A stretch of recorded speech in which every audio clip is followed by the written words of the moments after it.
Good evening, ladies and gentlemen. We are outside of Gamble Pavilion, ready for First Night, a special edition of UC Sports. Hello, everybody. I'm Anthony DiBernardo. Joined with me is the voice of WHUS, Jeff Lemmon. Jeff, how you doing tonight? Good. Nice to be here. It's always good. Well, we got First Night here. We're outside of Gamble. People are getting ready to get inside.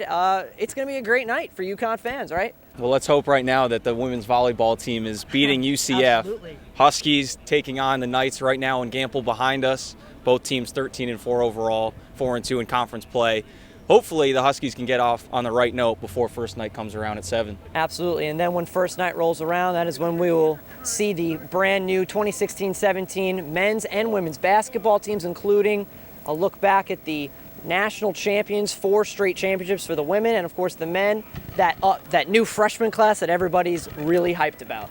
I think everyone's really excited. I mean, you could see it when we came out earlier today. It seems like there's a different buzz on campus today. There's so many good athletic sports here at UConn, but once basketball season comes around, it's a little bit different. Definitely. Once it's basketball season, things change here at UConn. Now, we got to ask, who are you taking in the scrimmage here at First Night? Are we going with Team Ollie or Team Gino? My head says white, but my heart says blue. I'm going with Team Gino tonight. Team Gino.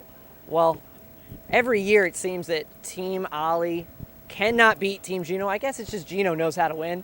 So I think this is the year. I think we're going to go with Team Ollie this year for the first time. Ollie is going to take the win, and this is just going to be a great way to kick off homecoming week. Stick around. We will have the beat writers of the Daily Campus, Tyler Keating and Dan Madigan, join us to break down both the men's and women's basketball season. So stick around. We will be right back.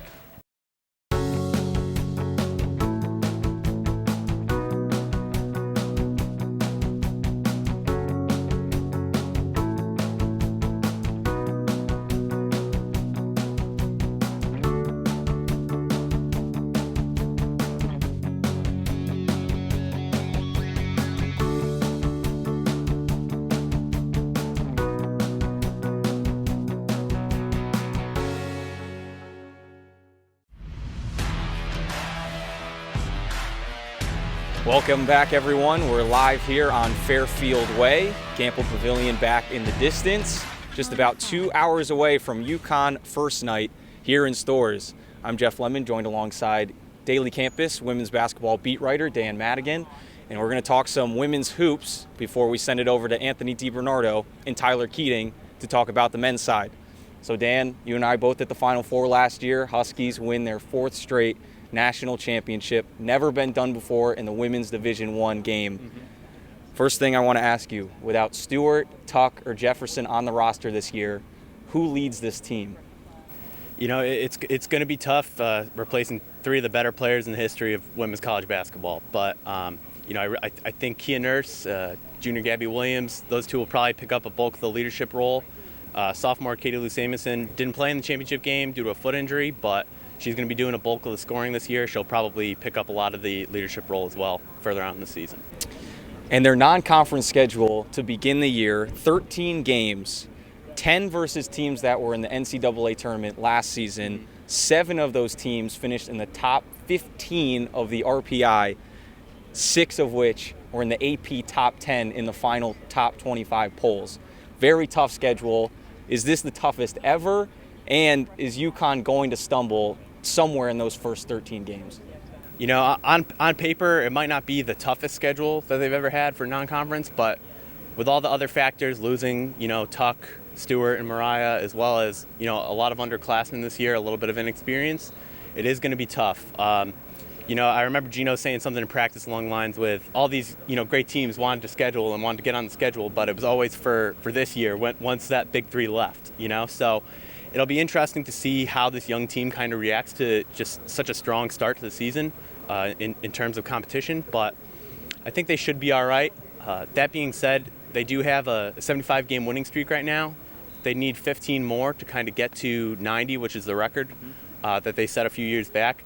It's going to be tough. They have some tough games on the road against Notre Dame, on the road against Maryland. So it'll be tough, but it seems like Gino should have the team ready to at least be competitive with those teams and kind of make another run. But I think an undefeated season would be unexpected this year. And I think the question that everyone wants an answer to is 5 straight national championships conceivable. Can they do it? You know, with a coach like Gino, it's not out of the question. I do think that if he's able to win a national championship this year with his 5th straight national championship, that would be probably his best coaching job, at least that I can remember. It's not out of the question with a team like UConn, but with so much inexperience, losing those 3 core players, it certainly won't be easy to get back to the Final Four in the national championship this season. And who are you taking tonight? Team Gino or Team KO? I'm going to take Team Kevin. They got a lot of talent on their side. I really like their chances. It should be a good game with the new format this year, and I'm looking forward to see how it shakes out. Thanks, Dan.